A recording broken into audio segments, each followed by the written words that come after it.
TV series based off the Garth Ennis comic book series The Boys has debuted on Amazon Prime. So let's talk about it. The Boys is set in a world where superheroes are the world's celebrities and owned by corporations. When Huey discovers his heroes aren't as heroic as he believed, he ends up joining a group, The Boys, who are committed to keeping the superheroes in check. So as a point of reference, I haven't read the comic book series The Boys. I had a friend describe the plotline to me about 10 years ago, and I thought, that seems a little bit off-putting. So I checked out the series just kind of out of some morbid curiosity, and I got hooked pretty quickly. Real quick before I give my take on it, go ahead and tell me what you thought down below in the comment section. Also, let me know, have you read the comic book series? How does it kind of relate to it? Are they similar or are there big differences? With that said, let's get started talking about the good. And right off the bat, the show features a clever mix of dark humor, social commentary, and kind of this upside down bizarro version of superheroes. Like I said, I'm not really familiar with the original source material, but the way that it tackles superheroes, the popularity of superheroes, corporations, power dynamics, the politics of all of it, it seems more relevant than it would have been when it first came out 10 years ago. It touches on so many things. While it is a show that's trying to make you laugh with the comedy, and it does have action sequences and has intrigue and mystery and all of that, it's a show that ties all that together while trying to make a statement. So the jokes can sting a little bit because they're swinging at something in particular, not just making broad appeals to make you laugh out loud. And so that's kind of what makes the show pop a little bit more, because everything about it has some bite. As a comedy, it can be very funny at times. It's not a show that's trying to have a whole bunch of laughs per minute,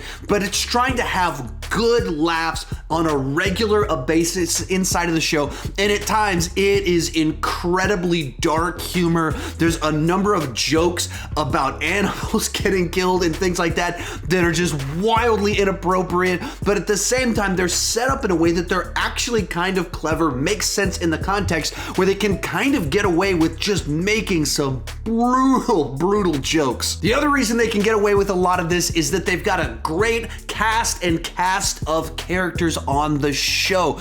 A lot of them representing different kind of points of view on this world, whether you're talking about the normal guy that was the fanboy of superheroes that's kind of exposed to the reality of the dark side of these corporate superheroes and the corruption that comes along with them, or even inside of the superhero team, there's these just different perspectives of where people are at and how callous they are as these superheroes that don't have anyone kind of keeping them in check.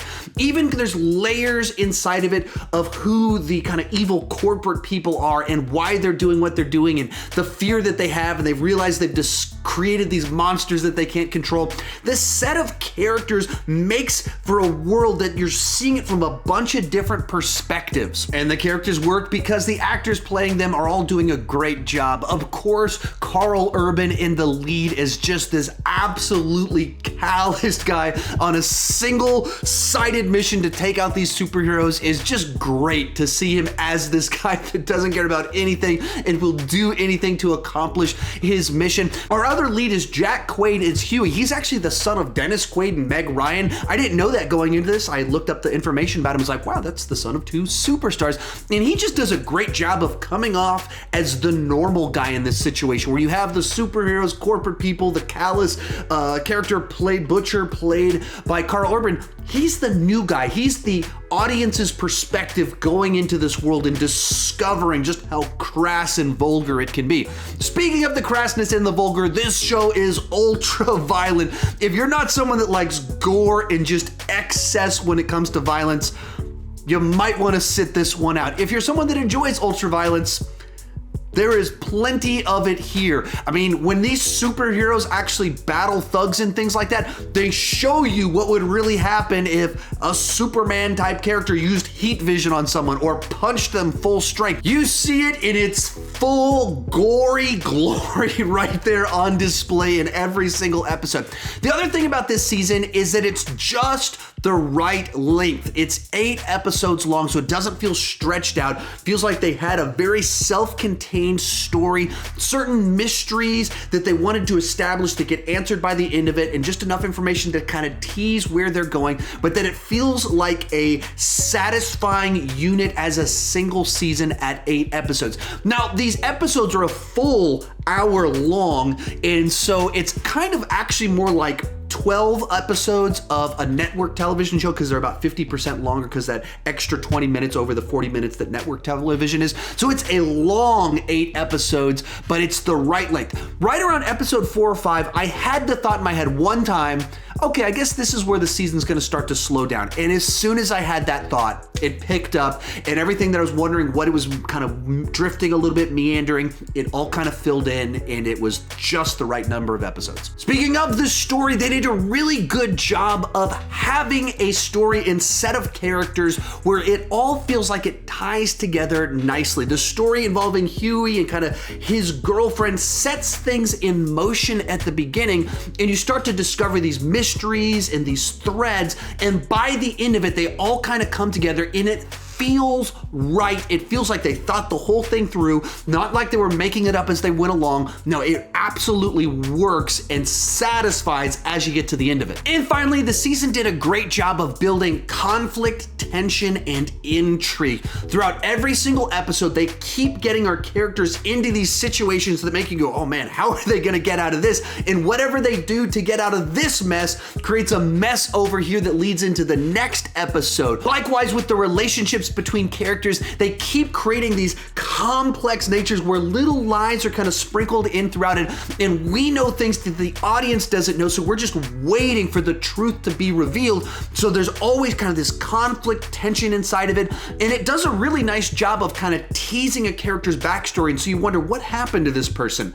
and then they reveal what happened, but not everything that happened, and there's a little mystery inside of it, and they make you kind of, they put red herrings that kind of distract you a little bit. They take you down the path that the character's mind is going down, but then they have twists and reveals all the way up until the end of the season, so it kind of hooks you in. This is great bingeable television that you start watching and you're like, oh, I wonder what's gonna happen next, all the way up until the season ends, and then you're like, I can't wait to find out when season 2 is coming out. And this intrigue applies to the characters as well. Besides kind of our 2 leads, Huey and Starlight, Huey being kind of our new perspective on the team, the boys, and Starlight being the new perspective on the superhero team, we know their backstories, or essentially we know who they are, but everyone else has a kind of a mystery about their backstory, how they got wrapped into this, why are they doing what they're doing, like are they just pure evil, are they being manipulative? Everyone else has that, and you keep discovering new things about them. With all that said, let's move on to the bad. And this is where the show gets really frustrating to talk about. I think the story arc, the character, the scenarios that they put together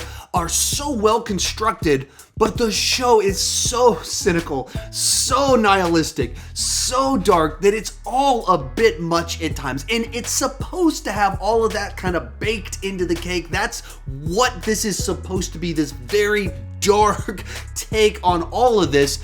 But when every single twist, turn, reveal feels like a punch straight to your gut, it makes it a show that's tough to swallow. Like, as we were going on, we were like intrigued and we kept watching through it, my wife and I, and then we got to the end of it and we're like, oh man, I can't wait to find out what all of this is and what's going on. I also can't wait to take a break from this, because this is so heavy. Like, this is a show where rape and murder are almost casual inside of it. Built into it is that our 2 lead characters that are discovering kind of the world of the superheroes, they're losing their innocence and they're getting sucked into this world where they're having to do darker and darker things, and discovering that everything that they believed in was a lie and everything is so much worse than they thought. We see these superheroes just be so callous towards human life at times, and it just kind of sucks the joy out of you at times as you're watching it. And where this is frustrating is some of that's the appeal of the show, is that you're turning the whole genre on its head.